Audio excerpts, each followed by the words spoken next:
Alam mo kung ano yung maganda kapag nasa probinsya ka? Yung parang sobrang layo mo sa problema.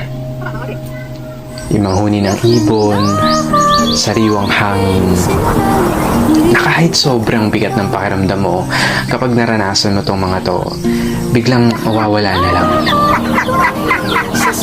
Yung magandang tanawin, tapos yung palaya na ginawa niyong palaruan ng mga kaibigan mo.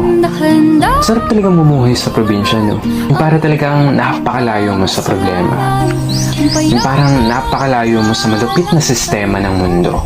Na kapag nasa probinsya ka, mararamdaman mo talaga yung halaga ng sarili mo kesa sa iba.